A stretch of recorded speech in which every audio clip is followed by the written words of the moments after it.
রব্বুকা আল্লা তা'বুদু ইল্লা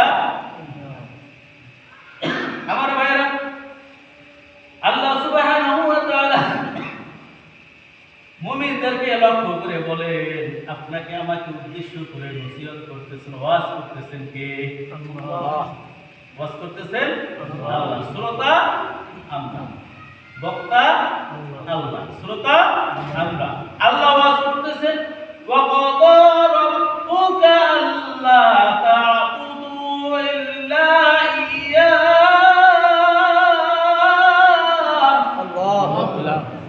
আল্লাহ সুবহানাহু ওয়া তাআলা ইরশাদ করেন ওয়া ক্বাদা আমি তোমাদের উপরে ফরজ করে দিয়েছি আমি তোমাদের উপরে কর্তব্য নির্ধারণ করে দিয়েছি দুইটা বিষয় বলেন কয়টা বিষয় দুইটা বিষয় একটা হচ্ছে আল্লাহ তা'বুদু তোমরা কেবলমাত্র ইবাদত করবে আমি আল্লাহ কেবলমাত্র ইবাদত করবে গোলামি করবে বন্দেগী করবে আমি আল্লাহ এখানে আর বাবুর চিন্তা করবে না এটা তোমাদের আমি দুইটা নসিহত করতেছি দুইটা কর্তব্য তোমাদেরকে নির্ধারণ করে দিয়েছি এক নম্বর হচ্ছে আমার ইবাদত বন্দেগী করবে ওয়াকাদা রাব্বুকা আল্লা তা'বুদু ইল্লা ইয়্যা এরপর হচ্ছে ওয়াবিল ওয়ালিদাইনি দুই নম্বর কর্তব্য হয়েছে তোমরা তোমার মা বাবার সাথে সৎ ব্যবহার করবে মা বাবার সাথে সৎ ব্যবহার করবে মা বাবার খেদমত করবে মা বাবার সেবা করবে কর্তব্য দিয়েছেন কয়টা ভাইজান দুইটা হুকুম কয়টা দুইটা আমাদের উপরে আল্লাহ নির্ধারণ করেছেন আল্লাহর কর্তব্য যেটা কি সুন্নাত না ওয়াজিব না নফল ভাইজান বলেন ফরজ আল্লাহ যেটা আমাদের জন্য নির্ধারণ করেছেন সেটা আমাদের জন্য কি ফরজ তাহলে আল্লাহর ইবাদত করব এটা কি আমাদের উপর ফরজ মা বাবার সদ্ব্যবহার করা মা বাবার খেদমত করা মা বাবার সেবা করা এটা সুন্নাত কি বলেন ঠিক না ফরজ সুন্নাত না নির্দেশ দিয়েছেন কে আল্লাহ মানে এটাও ফরজ কিন্তু আমরা ফরজ হিসেবে গ্রহণ করছি না করছি না করছি না আজকে আমরা গ্রহণ করছি না বিদায় আমাদের সন্তানরাও কি ওইভাবে আমাদের মূল্যায়ন করছেন না এই জন্য দেখবেন যেই সন্তানরা মা বাবাকে বৃদ্ধাশ্রমে পাঠায়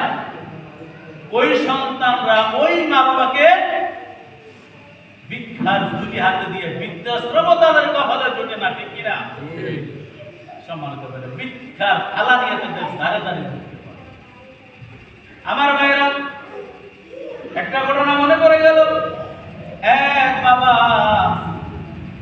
তার সন্তানের সামনে বাবাকে একটা কুঠুরিতে করে তার বাবা বৃদ্ধ হয়ে গেছে বাবা কাশে বাবা অসুস্থ বাবার কাশাকাশির কারণে সন্তান ঘুমাতে পারে না বাবার কাশাকাশির কারণে স্ত্রী ঘুমাতে পারে না স্ত্রী সারাদিন কানের কাছে ঘ্যান করে তোমার বাবা অসুস্থ তোমার বাবা বুড়া তোমার বাবা কাশে তোমার বাবার কাশির কারণে আমরা ঘুমাইতে পারি না হয়তো তোমার বাবার বাড়ি ছাড়া করবা নতুবা আমাদেরকে বাবার বাড়ি যাওয়ার জন্য পারমিশন দিবা রাস্তা কয়টা দুইটা এক তোমার বাবার সরাইবা অথবা আমার সন্তানের দিনে আমি বাবার বাড়ি চলে যাব বিপদে পড়ছে নাকি এখন চিন্তা করছেন স্ত্রী পরিবার পরিজন ছাড়া তো চলে না মা বাবা ছাড়া চলে ঠিক কিনা এমন একটা সময় ছিল যখন মা বাবা ছাড়া চলতো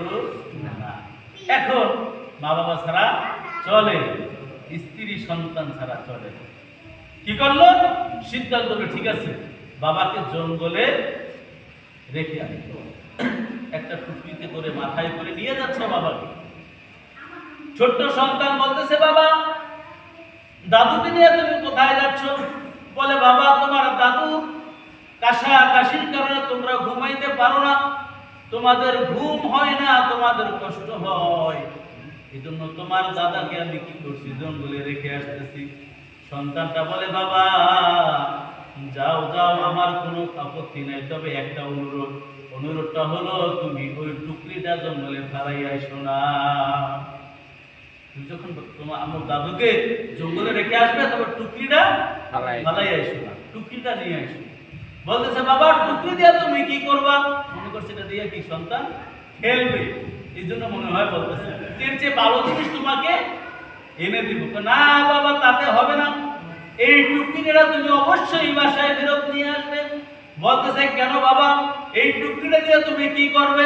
বলছে বাবা তুমি যখন বৃদ্ধ হবা, আমি যখন তোমার মতন যুবক হব, ওই দিন তোমাকে যে টুকরিতে দিয়া তোমাকে জঙ্গলে ফেলে আসবো, সেই টুকরিটা আবার কোত্থেকে আমি আনবো?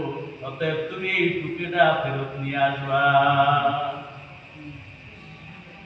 তার চোখ খুলে গেল, ছেলেকে ধরে বাবাকে রেখে ছেলেকে ধরে হাউমা বের করে কান্না শুরু করছে। আরে বাবা তুমি আমাকে ছাড়া কিচ্ছু বুঝো না, আমিও তোমাকে ছাড়া কিছু বুঝি না, তুমি আমাকে জঙ্গলে ফেলে আসবে?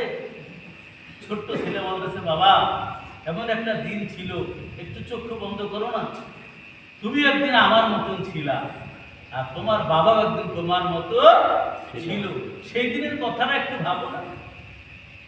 চোখের পানি ছেড়ে দিয়েছে, বাবার কাছে পা করে ক্ষমা চেয়েছে। সম্মানিত ভাইয়ের জন্য আজকে আমরা যদি মা বাবার খেদমত করি, আমার সন্তানেরাও কি মা বাবার খেদমত করবে। আমরা যদি মা বাবার খেদমত না করি, সন্তানও করবে না। সম্মানিত ভাইয়ের জন্য আল্লাহ আমাদেরকে অর্ডার করেছেন কয়টা জিনিস? দুইটা। এক নম্বর হচ্ছে আল্লাহ তা'বুদু ইল্লাল্লাহ। প্রত্যেকটা নবী রাসূলের একই দাওয়াত ছিল, প্রত্যেক নবী রাসূলের কি একই দাওয়াত ছিল, লা তা'বুদু ইল্লাল্লাহ, তোমরা ইবাদত করো কার? আল্লাহ। ওয়ালা তুশরিকু বিহি শাইআ, আর রবের সাথে কাউকে অংশীদার করিও না, রবের সাথে কাউকে শরীক করবে না। ইবাদত করবা কেবলমাত্র শুধুমাত্র রবের, আর রবের সাথে কাউকে অংশীদার করবে না। সম্মানিত ভাইদের জন্য ইবাদত করব আমরা কার? আল্লাহ। আল্লাহ আল্লাহ পাকের সাথে কাউকে আমরা অংশীদার করব না। সম্মানিত ভাইরা, এবারে আমাদের দুইটা বিষয় আল্লাহ নির্দেশ দিয়েছেন। আল্লাহ সুবহানাহু ওয়া তাআলা